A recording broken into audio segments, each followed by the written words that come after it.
எல்லாருக்கும் வணக்கம். உங்க கேள்வி வந்து கேட்கலாம். என்ன கேள்வி வேண்டிய இருக்கு? ஒரு நாய்ங்க கொடுத்து வச்சுக்கிட்டு எவ்வளவு தப்பு தெரியுமா? எது நாய்ங்களா? வாங்க சார், வாங்க வாங்க உங்களுக்கு தான். நீங்க என்ன சொன்னீங்களா?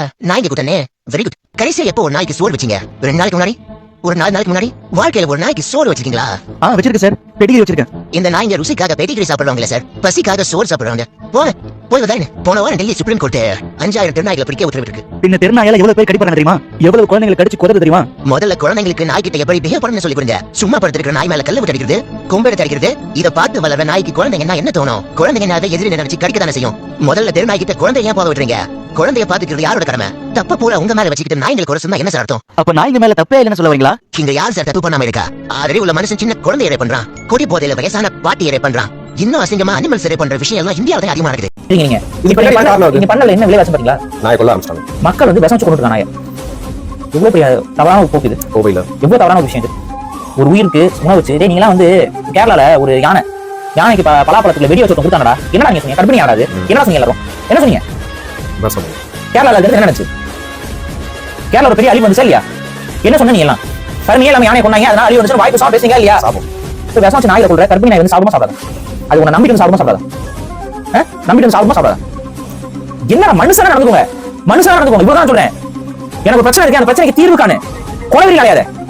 அது பேச்சு வந்துச்சா? அந்த டிபேட் ஒரு மணி நேரத்துக்கு உட்கார்ந்து நடுவுல இந்த ஸ்பான்சர் அந்த ஸ்பான்சர் இந்த ஸ்பான்சர் நாய்களை கல்லால் அடிக்கிறதும், நாய்களை வந்து போயிட்டு சும்மா இருக்க நாயை வந்து பட்டாசு கட்டி விடுறதும், இந்த மாதிரியான விஷயங்கள்லாம் மனுஷன் பண்ணிட்டு இருக்கானே. இதை பத்தி ஏதாவது டிஸ்கஸ் வந்துச்சாங்க? ஒட்டுமொத்த டிபேட்ல ஒரு செஷனே வரல. ஏன்? அப்போ உங்களோட அஜெண்டா என்ன? நீங்க புரிஞ்சுக்கோங்க. இப்பதான் வந்து ஒரு நியூ கண்டக்டா சொல்றேன். கார்பரேட் முன்னாடி கார்பரேஷன் நம்ம கார்பரேஷன் கார்பரேட் சொசைட்டி ஏதோ ஒரு காரணத்துக்காக நாய்களை கொள்றதுக்கு அஜெண்டா செட் பண்றான். மக்களை வெறி பிடிச்ச மிருகங்களா மாத்திட்டு இருக்கான். மாறிட்டு இருக்கீங்க. திருநாயமா இருக்கு. இதான் நாய், நம்ம நாய். அது உரிய பராமரிப்பு இல்லாதனால எண்ணிக்கை பெருகிருச்சு. இங்கே வருவர்கள்லாம் அது கொஞ்சம் கறியை வாங்கி போட்டு பழக்கி விட்டோம்னா அதை ஒரு இந்த நாய் பராமரிப்பு ஒரு பெருமைக்கா அது என்ன செய்யுது, அதை சாப்பிட்டு பழகிடுது. பழகணும் இந்த சுவையில் வந்து அங்கே திருப்பூரில் காங்கேயத்தில் பல ஆடு மாடுகளை கடிச்சிருச்சு, இங்கே பெரம்பலூரில் கடிச்சிருச்சு. அதனால் விவசாயிகள் பாதிப்பு. அதுக்கெல்லாம் நாங்கள் அறிக்கை கொடுத்து பேசணும். அரசு அது பொறுப்பாக எடுத்து அணுகணும். அதுக்காக நாயை முற்றுமுழுதாக ஒழிச்சிருதுங்கிறது, ஏழ்மையை ஒழிக்கணும்னா ஏழைகளை எல்லாம் கொண்டுணுங்கிற முடிவு வரப்படுது. இதை குடிசையெல்லாம் வீடுனா குடிசையெல்லாம் தீவிச்சு படுத்துறதுலாம் வரக்கூடாது. அது ஒரு கறி பண்ணாத கழுதைனா ஒரு இடிப்புறம் மாதிரி இருக்குது. கழுதையிலே அணிஞ்சிச்சு, பண்ணக்குச்சி அணிஞ்சிச்சு, சிட்டுக்குடி அணிஞ்சிச்சு. எந்த அழிவையும் கவலைப்படல. அகமனித சாவியை சைட்டு தான் நம்ம போகிறோம். நாய்களை முற்றுமுழுதாக ஒழிக்கிறது என்ன பேராகணும்னா எலிகள் பெருகும். அப்போ பிளேக் நோய் வரும்.